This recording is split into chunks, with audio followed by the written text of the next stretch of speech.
I am very pleased to welcome Father Sami Helewa, SJ, our president of Campion, who is going to talk to you today about what it means to be a Campion student. Okay, maybe I should share. Well, first of all, hello everyone. Good afternoon. I wish I can see your pictures. I have only names in front of me. And the only one I see is Sarah and myself. Okay, I'm Father Sami Helewa. I'm the president of Campion College. I want to thank you all for choosing Campion College to be your college, your university studies for the next 3 or 4 years. And I thought today to not just to welcome you, but you also to familiarize you with the Campion College, who are the Jesuits, who is some figures of the Jesuits that you should know, like Ignatius of Loyola, Edmund Campion, whose name we take of inspiration for our college. What are the Jesuit ideals? What you should expect in terms of being here, and a little bit history of the college as well. And then we'll end up having some ignition prayers that I would share with you as sort of the finale of our talk. Let me share first the screen. You have to tell me if you see it or not. Do you see it? Yeah. Take it, yes. So, first of all, I thought I'll tell you what we're gonna talk and discuss this afternoon, late afternoon. So basically, that's what I wanna cover. Jesuits, who they are, who's St. Ignatius of Loyola, Edmund Campion, Jesuit mission and Jesuit spiritual ideals, some historical facts about the college, why study at Campion, and some Ignatian prayers. Ignatian is reference to St. Ignatius, basically. All right, let's start. So who are the Jesuits?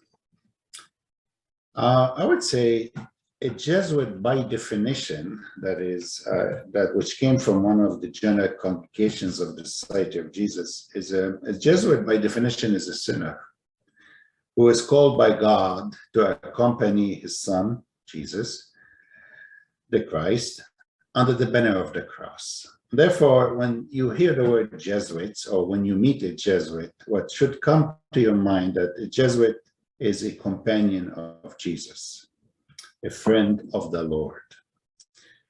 The word companion, which means com is with, and passion or panion is something to do with the breaking, not passion, companion with, and panion sort of the bread. So it's like breaking bread, having friendships with somebody, and so on. The legal name of the Jesuits, which are a group of people in the service of God, is known as Society of Jesus. So when you hear the word Society of Jesus and the Jesuits, they are basically two identical terms. The Jesuits is more common reference. Society of Jesus is more the legal term, the canonical term. Therefore, in the Society of Jesus, Jesuits are brothers, could be. Some of them are priests. Others are scholastics, who are young Jesuits in the formation, that is. And they are all together, live together in community lives. They constitute a religious order in the Catholic faith tradition. An order that is committed to serve in the world and to accompany those who suffer or those who are marginalized, such as the poor, the uneducated, the sick, and so on. Historically speaking, the Jesuits, or the Society of Jesus, has been, since its inception in the year of 1540, which is the 16th century, and from that on, the Jesuits knew the value of education. in the service of the whole world. And in a way, the order, the Jesuit order, is an educated society and also serve in education to many facets of the society in different contexts. Therefore, education is a spiritual goal for many Jesuits, the collaborators, and those who study under them. At one time, there were about 2,000 universities and colleges in the world, which were run by Jesuits. So there were so many, at one time in history, so many universities, colleges, and this is not to mention the high schools and so on. So the Society of Jesus is really in the ministry of education to a great extent, but that's not everything they do. There's other sectors they work in, such as work for the refugees, such as work in the parish life, work with the indigenous people, and so on. The list is quite lengthy and could be exhaustive. A Jesuit is a man of vows. A Jesuit is a person who professes vows of poverty, that is to be in solidarity with the poor, chastity, so that they are free from commitments to building a family life and be for others in their work and mission, and obedience in the sense that they work together with authority for the sake of their mission. And these vows become sort of the lifestyle of a Jesuit, basically. Now let's go further into the first Jesuit ever. His name is Ignatius of Loyola. Who was he? He's considered today as a saint in the Catholic Church. Originally, as the name tells you, from Loyola, which is a district in the northern part of the Basque region in today's Spain. He lived in the 15th century. Originally, his first work was, he was a knight, a chivalry, very courtly and exceptionally loyal to his subjects. He was a man who cared about impressions. He fought as a soldier, and during one of the battles in Pamplona, he got a very bad battle injury, which affected his leg. And because of that, he became a prisoner of war for some time. After that, he was in convalescence, meaning that he was trying to get better health-wise to recover in his own hometown in Loyola, basically back to his home. During that period of the convalescence, Ignatius had a conversion that really reoriented his life completely. He started to read, while he was recovering his own health, he started to read the lives of saints of the church. And he was impressed by saints, like, wow, they are committed to somebody known as Christ. So he started imagining himself as one of this group, as one of the saints, as one of the servants of Christ. And that idea, that thought, that imagination of his at that time started to give him deep peace, consolation. And he took note of that. And it was the first time he started to learn what gives him joy, what doesn't. But he imagined himself as well what he used to do, which was a knight in the court. And that feeling of consolation was deeply absent. It was missing. So he didn't feel as joyful, he didn't feel as energetic as when he thought of himself belonging to a group of servants serving Christ. And that was the beginning for Ignatius to really look and examine his life.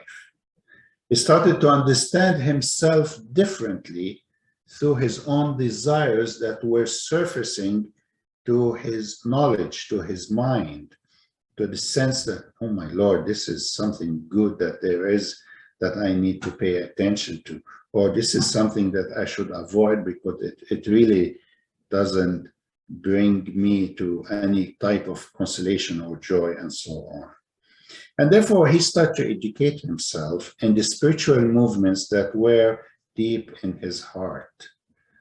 Some desires brought him consolation, he found. Other desires, not at all. And therefore, he started taking note, writing a little bit, sort of a book. He started putting things together. And from that came out a manual known as the spiritual exercises. And the spiritual exercises were means for him to help other people in the same process.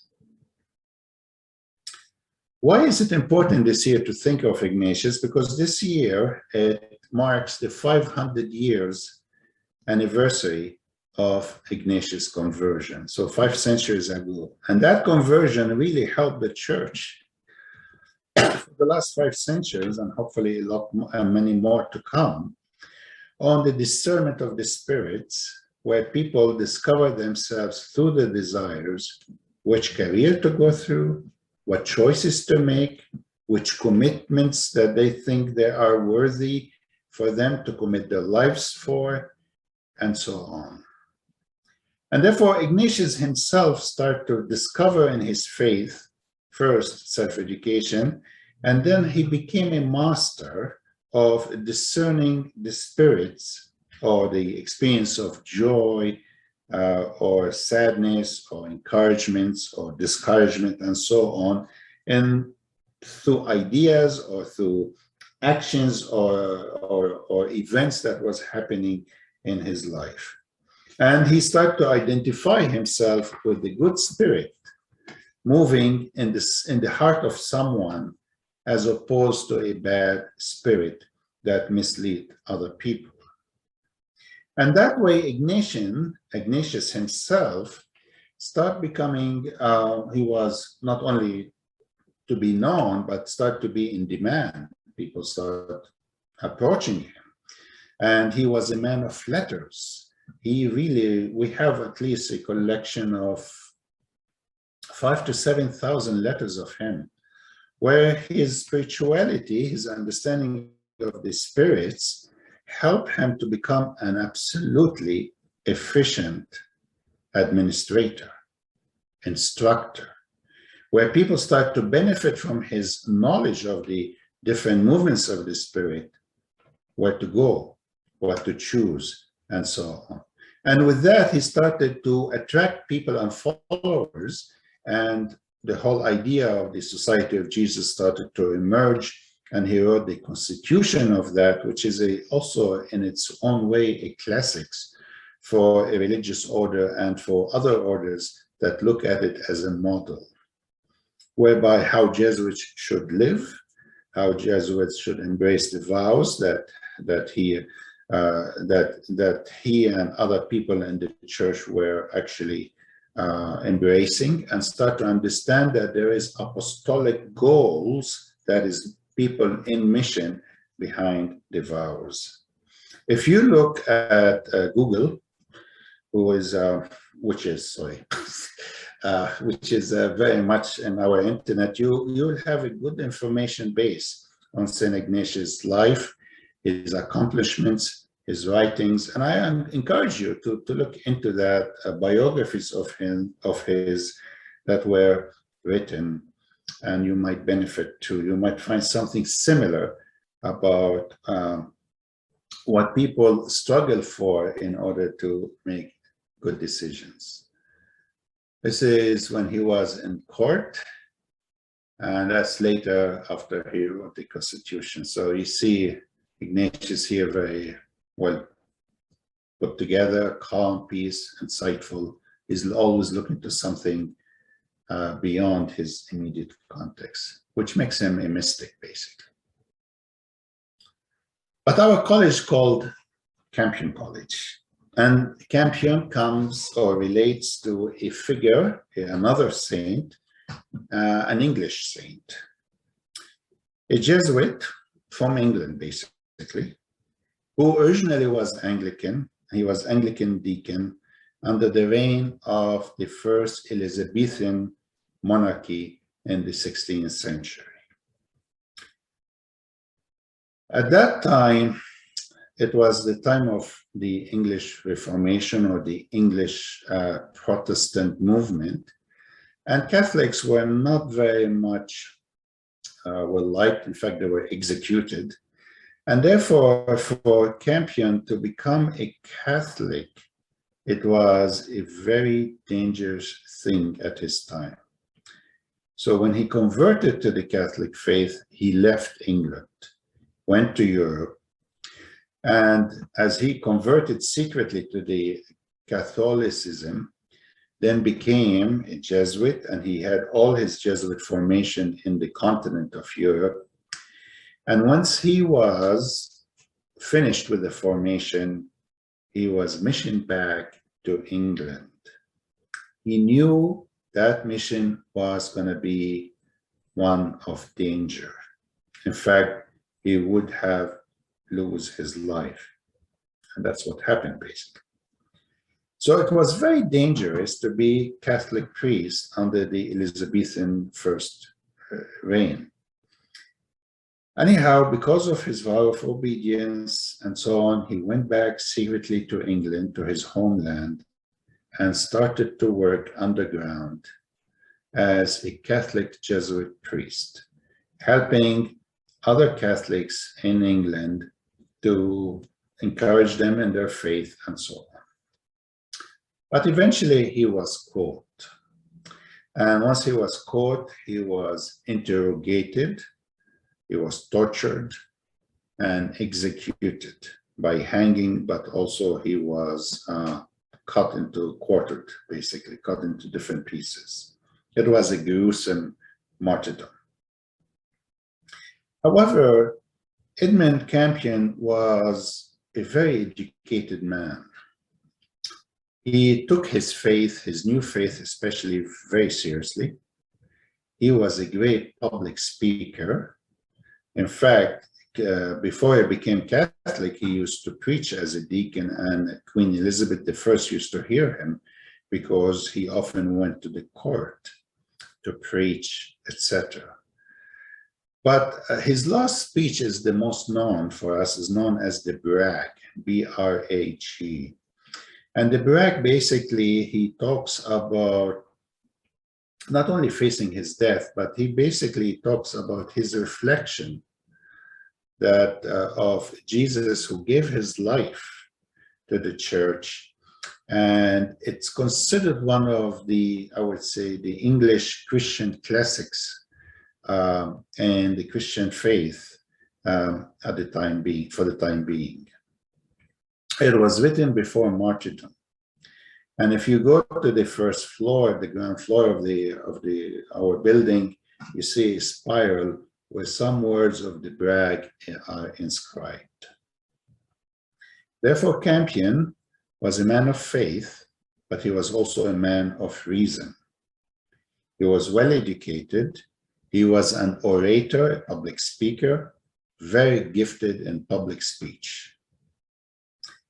Campion College, even though Campion himself, the man, the saint, never was in Regina, but our college, Campion College, takes the name of Campion due to the inspiration that the whole college throughout the first 100 years drew inspiration from his example, where he has that sense of intelligence, depth of faith, and let them talk to each other in his life as he embodied faith and reason in order to understand and to be witness to the truth of God under any circumstances. Let me show you how he looked. We have one, there's a few pictures of him, and this is one of them. And here you can see the torture when he was quartered and the accusers behind him. But this is Edmund Campion, the saint here.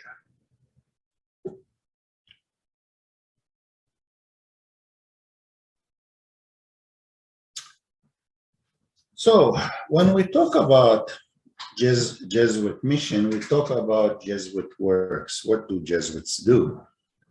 and what are the Jesuit spiritual ideals that you will hear about during your stay with us for the next 4 years. First of all, a Jesuit mission as such, whether it's local or somewhere else or global, it's always a mission of reconciliation. That is, it's a mission where we have to understand that God always reconciled the whole world to himself. And therefore, the Jesuits take that mission of Christ in their own lives and participate with the Lord in the mission of reconciliation. And therefore, education for Campion College is a means for reconciliation. We study, we buy books, we go to the library, we do our homeworks, we teach, we ask questions, we debate. All of that has a meaning for the Jesuit education. And that meaning is, what do I know that could possibly bring reconciliation in a place or in a world of so many conflicts?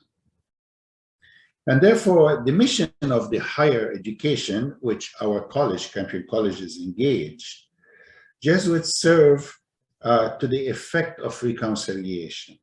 Can my education today, whether it is in chemistry, history, psychology, religious studies, Catholic studies, and so on, could actually help me to bring reconciliation and deeper understanding on what is true in the context that we face or in a world that we are trying to serve. Education is always a means to empower us to serve. And this service is one of reconciliation. So when we study and teach, we are all together, faculty, staff, students, graduates, alumni, donors, etc., all that constitute the Campion community are basically working together here, bits and bits, in order to bring reconciliation to the world that we live in. Now, what are some of the ideals? That is what we strive towards when we talk about ideals, what we strive toward in Jesuit mission or Jesuit work, and so on. If you look at the mission statement of our college as such, the term cura personalis comes out. It's mentioned. It's in the very beginning of the mission statement. It simply means the care of the whole person. The whole person, the person that you are and that I am and that we all are, is physical.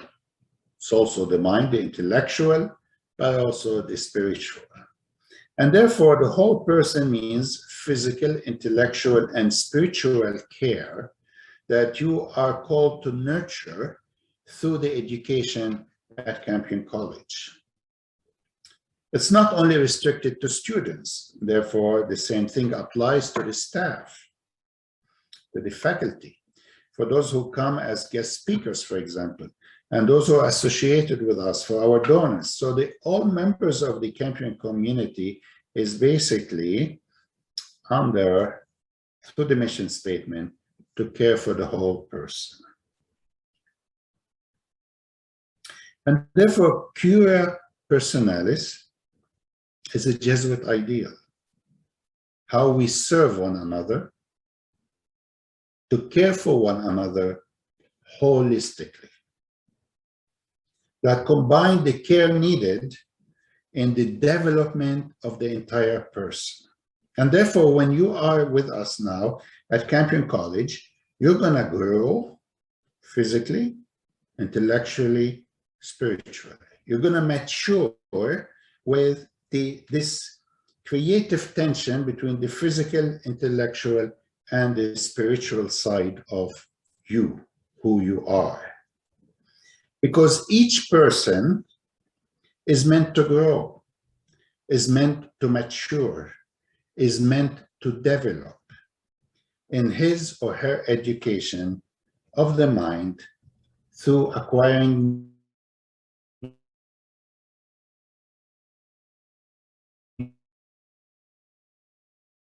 new skills, truth, knowledge. Campion College is the place for you to make new friends. And you're going to look at these friendships as a way where God is communicating to you so that you can grow holistically. And therefore, Campion College has that binary fundamental tension between faith and reason, a tension that comes in harmony in itself and essentially as part of the cura personalis, the care of the whole person. The other ideal is the magis, which is the second one here. I said more because the magis in English means more. Now, more doesn't mean get greedy. It doesn't mean, it doesn't have a negative sense as such. But given how God is almighty and big, there's always more to God than we can actually fathom. But we need to be aware of it. And therefore, the Jesuit ideal is there more to do? Whatever I serve, can I do it more efficiently? Can I do it with more depth? Can I do something to somebody else where the other person really feels that he or she has been served so well that it contributes to their development and the care that the mission statement carries? God is awesome. He is almighty. He has majesty, that means has presence, and has glory. And therefore, the magis invites us to go deeper and behind everything we do and ask ourselves, are we in touch with such a presence in our service to one another? Are we able actually to have a sense of God's presence in our education, in our learning, the time we spend in the library, or the time we speak to our professor for a question or two, or when we get some feedback from a librarian, or when we speak to a registrar, and even when you have good time with your friends.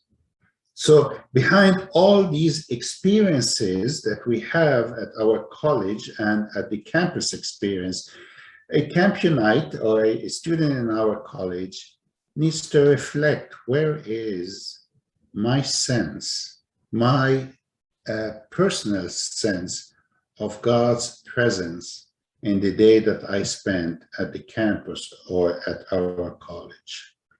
And therefore, the magis is an ideal that invites us to be mystical a bit, to be in communion with that God who is a bit hidden and yet very real and present. The magis entails for the greater glory of God, which is known as ad maiorem Dei gloriam, for the greater glory of God. And therefore, our services as students, as faculty, as staff, everything is dedicated to the knowledge of God. So as students, you may ask yourselves in the next 4 years, whatever activity I am doing, whatever engagement I am, even if I'm in a committee of some sort to serve, or if I volunteer in an engaged learning experience, how do I experience God? What more could be done to bring out to other people about the greater glory of God?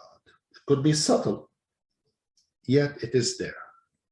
And therefore, to serve, to study, to do homework, to do social activity, to create new friendships, and to discover new desires, as St. Ignatius did at his time, all for the common good, are meant to serve God and to show his glory in as much as one could do in a given activity. So once you dedicate your education experience for God, then the magis will become part of your experience of higher education as you prepare yourself to serve other people. The other ideal is known as consolation, and its counterpart is desolation. So I speak both of them. I speak about both of them together. Consolation is a spiritual movement where somebody feels closer to the presence of God. It could be associated with an emotion such as joy or peace, or a sense of a combination of both, if not more, where there is a sense where the person knows that he is under the care of God because he or she is experiencing something like, could be as profound as to be in the shadow of God. But there are some consolations where they are not associated with feelings, and yet you know that whatever you're doing is good, and you proceed, you progress with that bit by bit. Desolation, on the other hand, is when you are engaged in a thought or an emotion, or you experience an event that really gives you the opposite experience of consolation, where you feel further away from God, even though God remains close to you. But you feel that there's a sense of alienation, and that alienation could be problematic. And so, as I told you before, Ignatius himself was able to find God through these experiences. And if he felt desolation, he prayed to come back and to be closer to God, and so on. Lastly is the finding God in all things. Now, this is an exercise, a spiritual exercise, given that God, Jesus, is incarnated. That means the human experience is now part of Jesus' experience. And therefore, our humanity as such, because we are of the flesh, also has a spiritual side, to be in contact and to have a pathway that brings encounters with the Almighty. And therefore, finding God in all things, since God is involved in all things, how we can discover God in almost everything we do. And therefore, finding God in all things requires some reflection. We call it the examine. Examine is a prayer where you reflect on the day in a contemplative sense, and you ask yourself at the end of the day, where was God involved in my life? In what way God was communicating to me? What brought me joy? What brought me sadness? And so on. So basically, finding God in all things is a daily activity. And this daily activity could help us understand that when we are studying and teaching here at Campion College, we need to reflect about the consolation and desolations of each day. And therefore, this finding God in all things and praying, reflecting on our days makes us more connected to one another, to the events around us, and also to the Almighty. It will make us basically more mystical.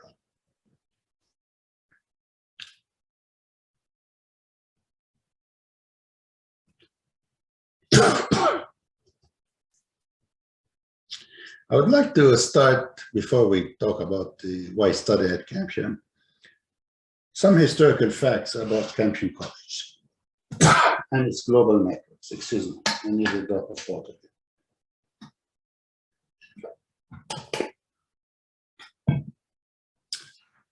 Campion College has a history. It goes back now to over 1 century and 4 years, basically.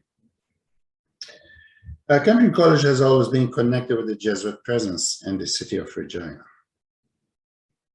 Jesuits have been in the city for over a century, and they have been dedicated their lives in the mission of higher education and even high school. So at one time we had here in the city of Regina, Campion High School, which some of your parents may be aware of or even went to.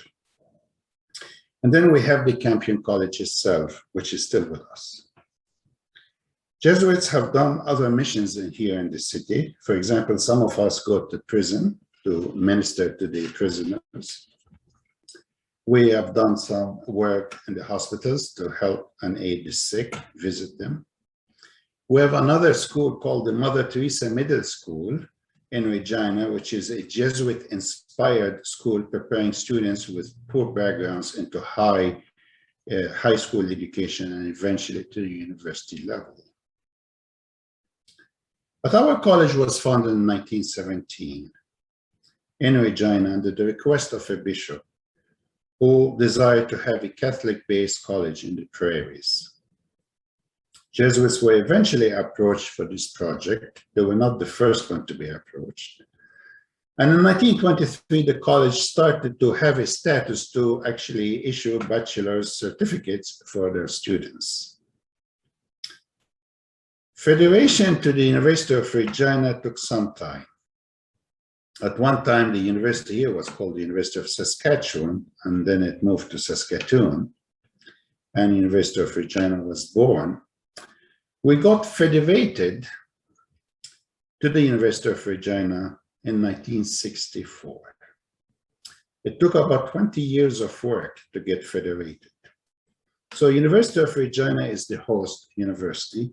We are federated, that means we work within that bigger university as a Jesuit college.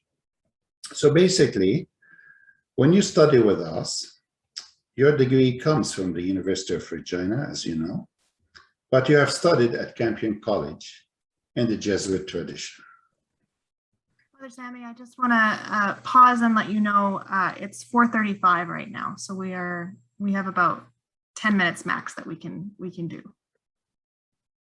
I think I can manage. Okay, all right, thank you. Thank you.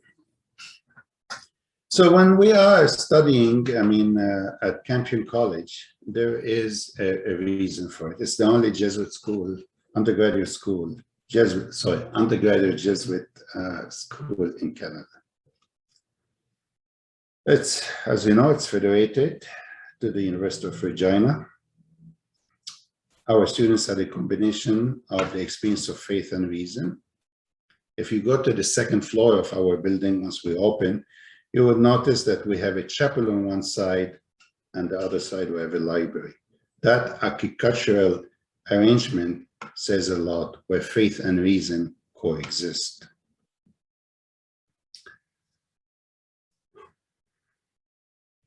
What makes us distinctive from the University of Regina, I would say, is that we have also a campus ministry, viable, ready to help students to explore matters of faith along with their academic studies. Our education in Campion, as you know, has a purpose. We help young people to grow to become altruistic, that means generous from the heart, to give to the larger society. Jesuit education is meant to form young people to become men and women for others. In other words, at Campion, you learn to receive education, scholarships, etc., so that you may give back to the society that you will eventually serve with equal, if not more, generosity. Our graduates will become, through Campion, people for other people. Campion is also unique at other fronts. It's the only college that offers Catholic studies here in southern part of Saskatchewan. We also teach the majority of the classics department courses. Our classes are smaller so that you will have more attention to your courses by your faculty as well. We have a writing clinic as well as math clinic to assist students struggling in literacy and numeracy.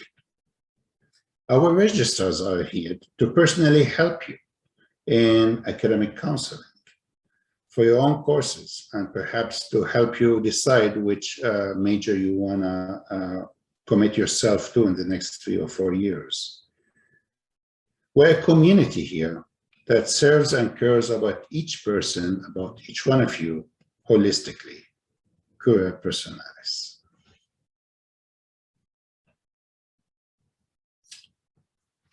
Well, as an ending to all of this, let's explore some Ignatian prayers that might aid you to start this new semester next week.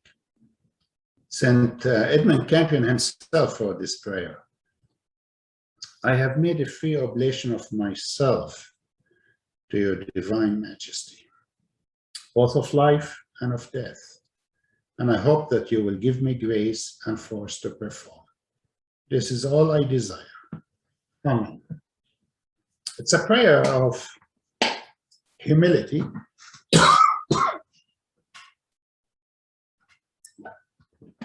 It's a desire of complete sacrifice for the mission that Campion actually had. Another well-known Jesuit anthropologist, Teilhard de Chardin, who was French and worked in China, he was very mystical too. He wrote this prayer: since once again, Lord, though this time not in the forest of Aisin, but in the steppes of Asia, I have neither bread nor wine nor altar. I will raise myself beyond these symbols, up to majesty of the real itself. I, your priest, will make the whole earth my altar, and on it will offer you all the labors and sufferings of the world. That's a powerful image of dedication and trying to find God in alien land for him, which was in Asia.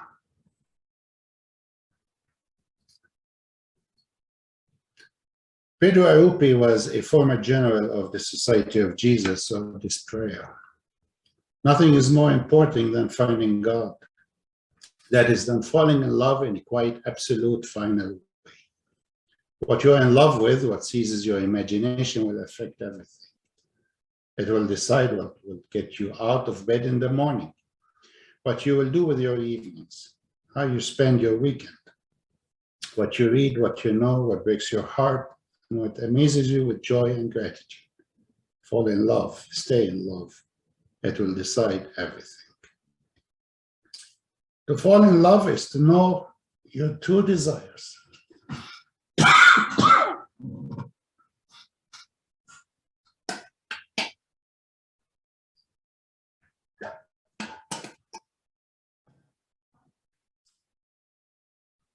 There's a mistake here.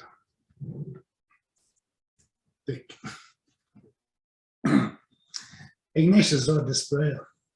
Take, Lord, receive all my liberty, my memory, my understanding, my whole will, all that I have, all that I possess. You give it all to me, Lord. I give it all back to you. Do with it as you will, according to your good pleasure. Give me your love and your grace, for this is all I have that I need. This is my voice. I think that's it. If you have any questions, I will give you a rest of your voice and take this opportunity to thank you for sharing with us this afternoon. We appreciate your words and all you've had to say. I see somebody connecting to audio, so if there's a question, I think Father Sami will welcome it. I should stop sharing here. A couple of chats here. Yep, affirmative. Okay. That was recognizing that they could see your slides. Well, while we give people a chance to ask a question if they wish, I will choose our winner for our last door prize of the day. And it looks like our winner is Michaela. So congratulations, Michaela. You won the hoodie. And so I'll be in touch with you and with the other folks who won prizes probably tomorrow morning. That's wonderful, Michaela. Congratulations. And thank you all for choosing Campion College. Yes, thank you for being here today, and thank you for deciding to join with Campion. I want to, I was asked to relay one message regarding orientation tomorrow, which is just that It starts at 1 o'clock with the main campus session. All of the orientation sessions are virtual. And then at 1:30, you'll go into the Campion session. So if you have any questions about that or about anything at all, hopefully we've made it clear to you that we'd love for you to reach out to us with questions. I think that probably goes for you as well, Father Sami, that you'd appreciate students getting in touch if they have questions about Jesuits or about any of the things you talked about today. But with that, we're done for today. Thank you so much. And we look forward to seeing you around and hearing from you as the semester begins. Thank Have you. a good night and take care, everyone.